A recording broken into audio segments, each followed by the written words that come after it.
Hey guys, welcome back. It's Missy, and today we're going to talk about the subtle ways you were taught to ignore your needs.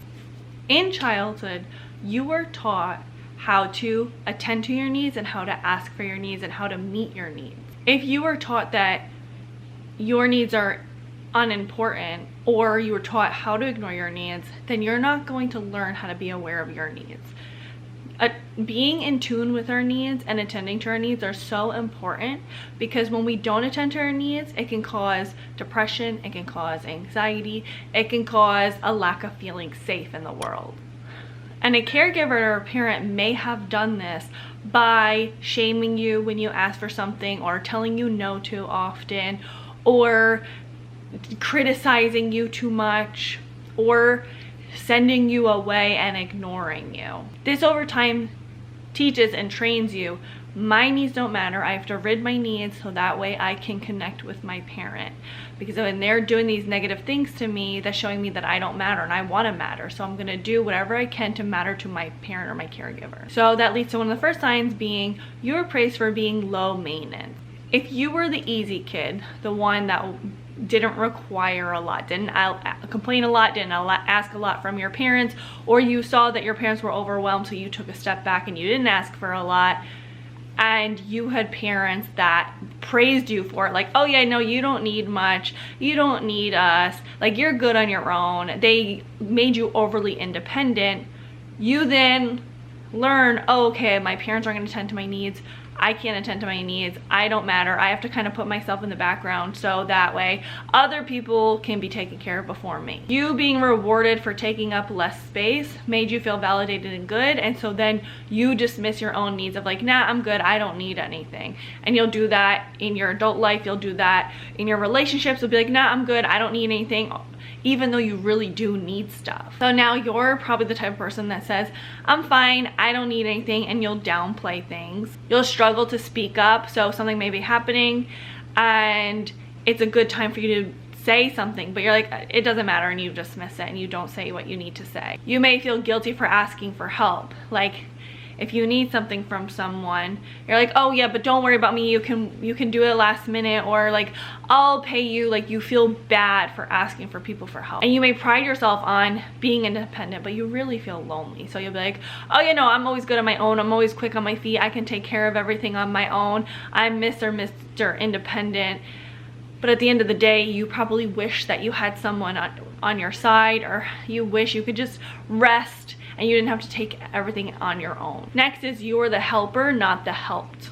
So you may have been the emotional support for your parent, or for your siblings, or for your friends, or even for authority figures. You were the listener, the comforter, the peacemaker. It feels good to be useful, but it also taught you that my value is what I give, not in what I need. So now in times when you may need help, you won't ask for help. You don't realize you need to ask for help. Instead, you may isolate, overfunction, overly work, distract yourself, or you will overly take care of others. You may take on other people's problems so you don't have to focus on your own. You feel safe helping because getting help feels wrong. If you're not used to getting help, it feels really uncomfortable, and you may think that you can take on the problem or you can ignore it and it will eventually get better. Next is your emotions were dismissed or minimized. If you heard things like, don't cry, you're too sensitive, it's not a big deal, you don't need to worry about it, those small phrases create big beliefs.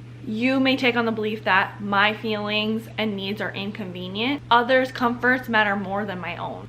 You teach yourself, okay, I have to suppress and repress anything I'm feeling because it's seen as negative and it's seen as a problem more than something that someone can help me with. So all my needs and anything that's bothering me is a problem and something that I should not pay attention to. So now you may grow up avoiding conflict, pretending things don't bother you, and apologize for emotions that are valid. So if you ever have a moment of being human, which you 100% probably do, you will overly apologize, or you'll be like, don't worry about it, like, I'll take care of it, or sorry about this, like, I shouldn't be complaining or saying anything about it. You always act like you are a bother and you are a burden. Next, you are expected to be the strong one. If you grew up in chaos, dysfunction, or instability, someone had to keep it together. And that someone was you. You were made to believe that with all of the craziness, you're the one that had to step up. You saw the craziness and you saw, okay, I need to step up. Or not only that, but you may have been a parent that was overly emotional or broke down a lot or was not present, and you saw this and then you're like, okay, I have to take on the role of taking care of everything. I have to be strong because my parent is being weak or they're having a moment of weakness. It can even become like a relationship between your parent where you feel like you got to take on things for them because they can't handle things, and that's where parentification comes in. Now you will hide vulnerability, struggle to receive love without feeling weak, try to have a stone face and stay composed even when you feel like you're breaking inside. So you tell yourself like, I have everything together, I am strong, this is weak to show any emotion or to feel anything negative. You don't know how to lean on others, and this is because you were never allowed to fall, or you were never allowed to feel like you could fail. You always felt like you had to hold it together. Next, you were rewarded for self-sacrifice. So instead of being the one that went to mom or dad and told them about your problems in life, you were the one that was the listening ear and being the shoulder to cry on for mom or dad when they were upset. You had to make them feel better, or you were taking care of your siblings, or you were trying to earn the approval of being the good one. You learned that being needed was safer than being nurtured. So this can lead into people-pleasing tendencies, like saying yes even though you want to say no, and this leads to burnout and resentment. You feel anxious and guilty when you do prioritize yourself. Again, you feel like it's wrong to do this and it feels very uncomfortable.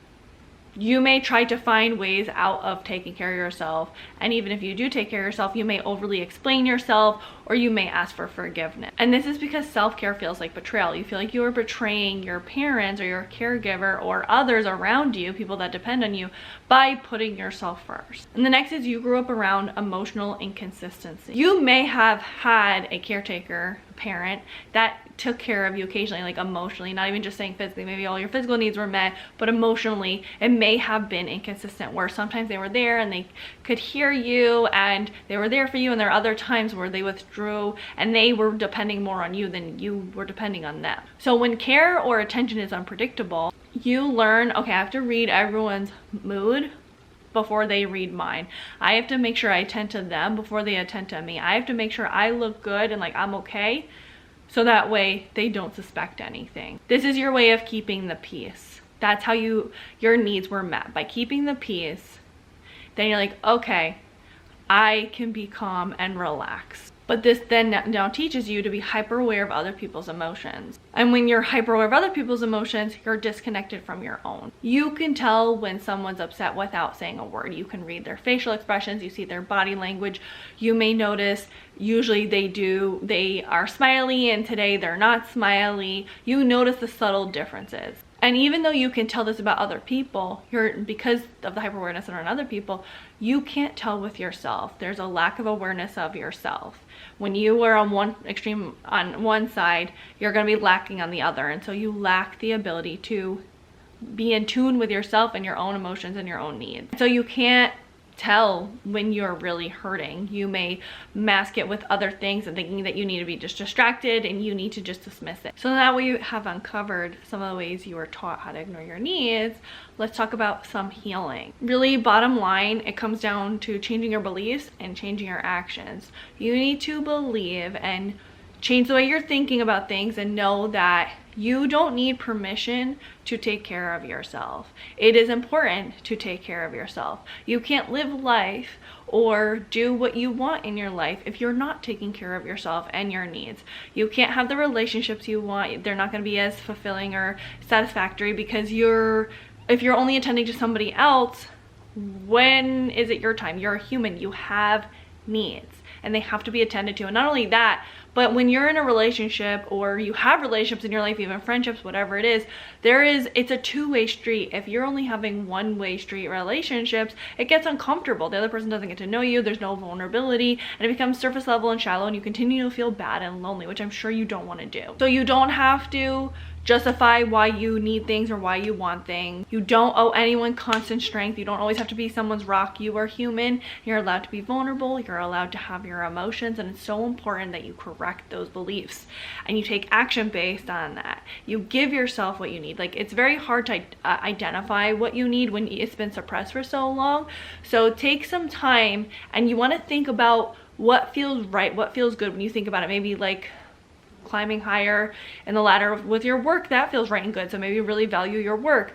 Maybe having dance parties makes you feel really good. Maybe having night outs with your friends makes you feel good. Maybe like having a shoulder to cry on or getting a hug every once in a while, that makes you feel good. You gotta get in tune with yourself and see, okay, what makes me feel good? And really ask yourself and get to the deep root of things, and constantly ask yourself questions. Journaling is so important. I have lots of videos on journaling. Also, if you struggle with anxiety, because that's something that you will deal with when you are not attending to your needs, I highly recommend you check out my book, Anxiety at the Root, where you get to the root of your anxiety, you learn how to heal and deal with it. You have to break old patterns. When you tell yourself you're fine, stop and say, like, well, am I really fine? What is actually going on right now? What's bothering me, and what can I do about it for myself? Ask yourself what you really feel if you struggle with emotions. I have an emotional regulation book where I have a wheel for you to identify your emotions. And I also talk about the depth of anger and sadness and all the things and the importance of it, which I highly recommend you also check out. And you really need to expose yourself and practice disappointing others, telling people no, you know, not attending to people before yourself. Getting comfortable with that will help you, so that way you have a healthier balance where you're not just giving and you're able to also take as well. These are all some ways to reparent yourself. You're taking back and giving yourself what you were never given in childhood. You're giving little you. So if you're ever struggling and you're like, oh, I can't do that for myself, imagine a littler version of you and taking it away from you. That is really hard, taking something from a child versus taking it away from your adult self. And you have to change the idea that your needs are a problem, because they weren't. The problem was that your needs were not being met and they were dismissed and ignored and belittled. So what do you guys think? Can you relate?